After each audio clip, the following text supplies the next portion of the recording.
You think you're free, you think you make choices, you think your life is your own. Friedrich Nietzsche would laugh at you, because freedom, the way you understand it, is a polite hallucination. The truth is harsher. You are being moved by forces you do not see. Your beliefs, planted, your desires, engineered, your morality, installed like cheap software. You didn't choose your life. Your life chose you. And Nietzsche's question was brutal. If you are not the author of your life, who is? Welcome to Psyvolve. Today, we descend. Look around. People cling to the idea of free will as if it's holy. I chose my career. No, you didn't. Fear of survival chose for you. I fell in love. No, you were pulled by your biology and trauma. I became who I am. No, you were sculpted by forces older than you. Nietzsche understood this long before neuroscience existed. For him, the debate wasn't free will versus determinism. It was truth versus self-deception. People don't want freedom.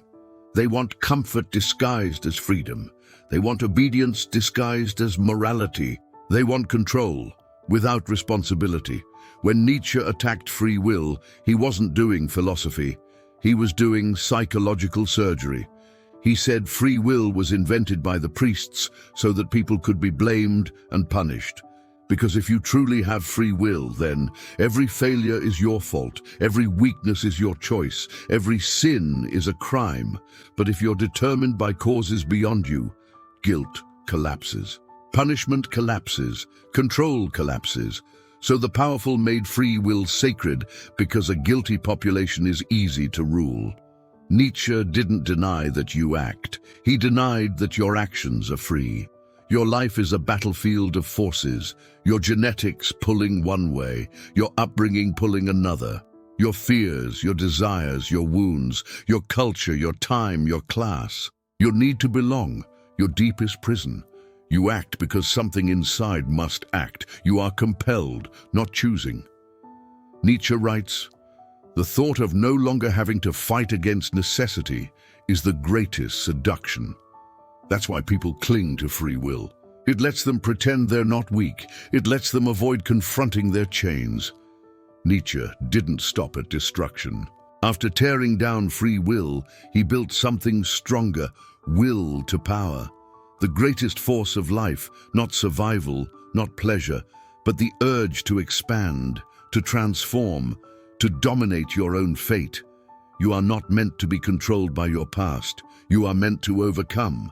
You are not a fixed identity. You are not your trauma. You are not your fear. You are becoming. The question Nietzsche asks is not, are you determined?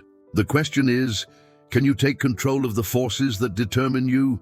Nietzsche divides humanity in two. The slave obeys, follows, blames fate, lives borrowed opinions. The creator shapes destiny, builds values, becomes his own cause. Which are you? Before you answer, don't lie to yourself. Do you choose your path, or do you follow the path of least resistance? Do you think, or do you recycle social media opinions? Is your ambition truly yours, or did society hand it to you? Freedom isn't a gift, it is a conquest, and most people will never taste it. You still don't believe you're controlled? Then answer. Who taught you what success means? Who decided beauty standards? Who told you morality equals obedience? Who told you happiness comes from consumption? Your thoughts are not yours. Your ambitions are programmed. Your beliefs are inherited. A puppet that doesn't see the strings thinks they don't exist. If this already hit you, good. That means you're waking up. We go way deeper from here. Subscribe to Psyvolve right now so you don't fall back asleep.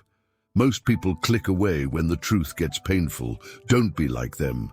Nietzsche rejected blind determinism too. Why? Because determinists are also cowards. They blame fate instead of fighting it. Determinism says, I'm just a product of causes. I cannot change. Nietzsche spits on that because you can dominate necessity, you can harness your cause, you can bend your fate through strength, you can control nothing until you first admit you control nothing. Only then can you begin to take control. Nietzsche's solution is brutal, self-overcoming. Stop asking, what is true? Start asking, what makes me stronger? Stop asking, who am I? Start asking, who must I become?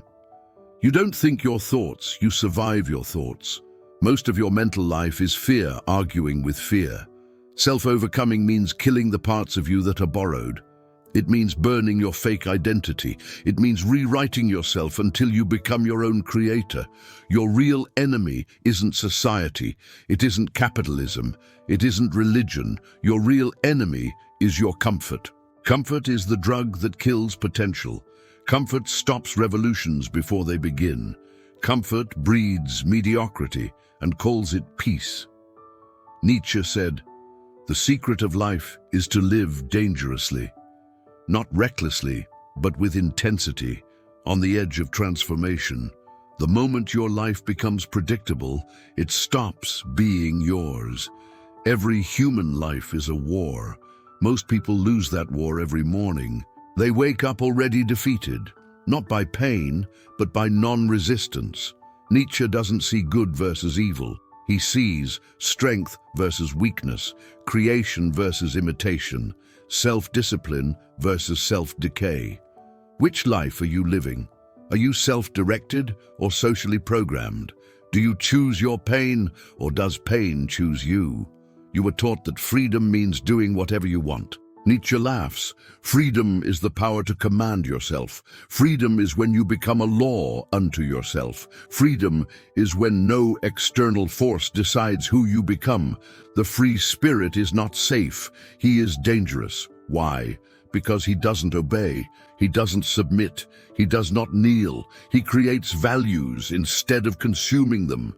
If you feel resistance right now, it means one of two things. You are angry because you know this is true. You are terrified because you see the chains. Good. That means you're alive.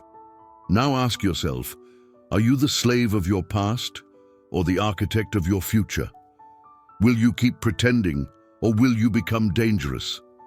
Most people will live and die as echo chambers of other people's voices. Most people will never wake up. Most people will never meet their true self. But a few will rise, a few will revolt, a few will become creators. Drop your thoughts below. Free will or illusion? If you're one of the few who refuses to die asleep, subscribe now. More is coming, much darker, much deeper. This is Psyvolve, where minds are forged.